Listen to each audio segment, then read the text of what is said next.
What's up, YouTube? This is G-Man coming at you, back with part number 21 of Flat Earth, Flat Wrong response to Dr. Sungenis and Dr. Kent Hovind.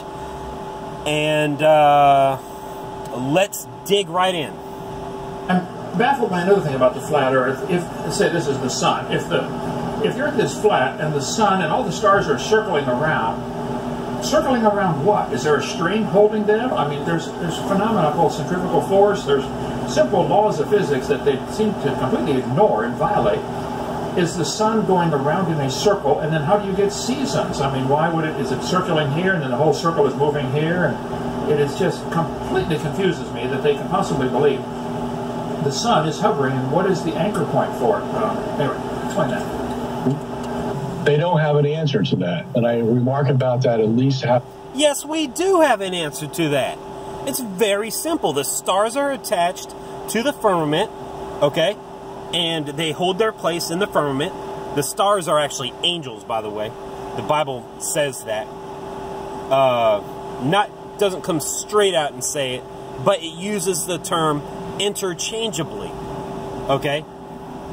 So it's in Revelation chapter 13, verse 4, and then Jude chapter, or in the book of Jude, where it talks about the wandering stars, how they're reserved for judgment, and to me, Revelation 13:4, I think it's 13:4, where it talks about, and the dragon withdrew a third of the stars from the heaven. And those stars, clearly it's talking about fallen angels. Nobody questions that. Everybody knows that 1/3 of the fallen angels fell from Satan, and that's where we get that number from Revelation 13:4. I think it's Revelation 13:4. Don't quote me on that in this video. It's easy to find. Just go look it up. Okay, so anyways, but what I'm looking for here is the video that talks about, wait, you know what? I would have saved it to my playlist of videos that I want to remember, or Creation Science playlist. Let's see where it's at here. Let's see if I saved it here.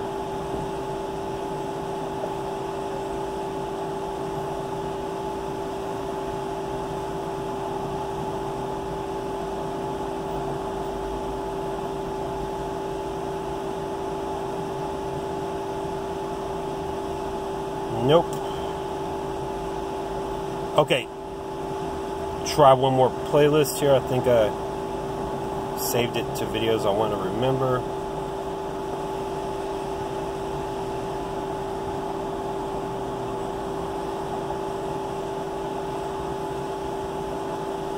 Well, I thought I would have saved that one. But the name of it, let me get the name of it for you. And it is called Magnetic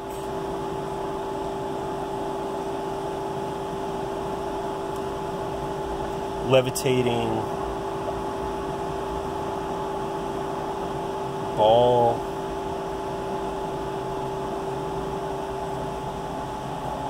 Clock.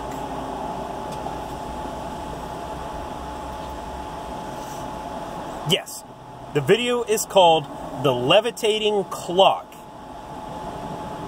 The video is called The Levitating Clock. Go look it up.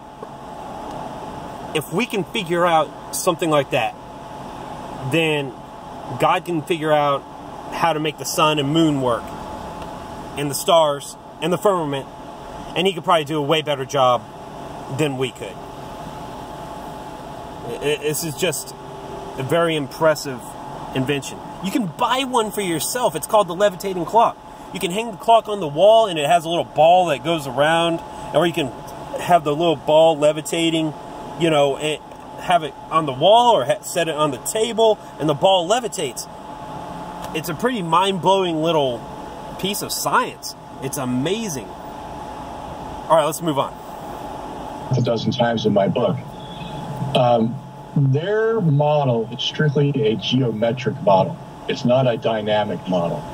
Okay, so they're in their model, as long as the yeah, that's true. Geometric versus dynamic. It's definitely not a dynamic model. The Earth isn't moving. The sun, moon, and stars are what moves above us. The stars actually gives us the shape of the firmament. Okay? Now, about the Southern Cross. You might look at that and you might say, hey, you know what? The stars, we're going to cover that a little bit later. But let me get back to that Southern Cross thing whenever we cover it here on the video, because that does come up. Geometry works for them, and it doesn't actually. It only works maybe in 1 or 2 instances. Besides that, they have no dynamics, no. Yeah, the geometry doesn't work in all the instances, in only 1 or 2 instances, because we haven't had the opportunity to actually go out and map the Earth. Everybody who mapped the Earth before us lied to us. They told us we live on a ball. So we don't have the flat Earth, okay? We can't go and hop on a plane and fly over Antarctica and, you know, and fly over directly over the North Pole and prove that the Earth is flat, or that the Earth is a ball. We can't do that. This flat Earth movement would have been killed a long time ago if we could just go hop on a plane and fly from South America to Australia, or fly from South America to Africa, or Africa to Australia, or Australia to Africa. You know, if we could do that and just fly straight over the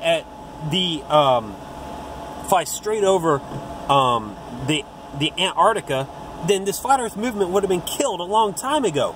But we can't do that. I got enough money saved up in my bank account where I could go do it if I really wanted to, you know. But they won't let us fly over Antarctica. They won't let us cross Antarctica on foot. And if we try to, there's a lot of red tape. Let's see here, difficulties. But I mean, like, there's a lot of great videos out there. Difficulties of crossing of, let's see, going to Antarctica.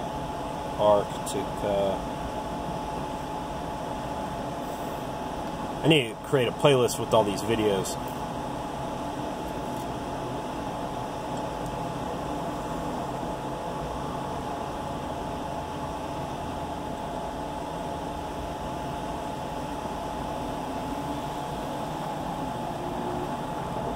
Okay, whenever you go, now what's interesting is whenever you go and look up videos on Antarctica, you're going to find a ton of them.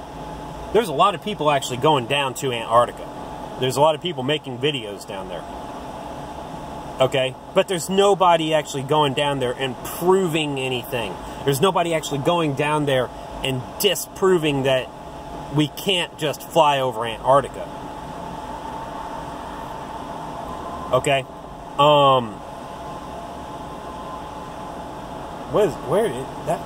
I figured that video would be easier to find. A trip to South Pole. Okay, what problems does Antarctica?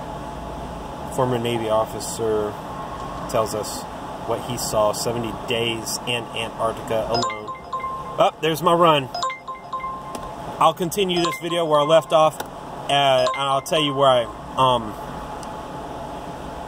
I'll tell you what the name of that video is in the next episode. G-Man out.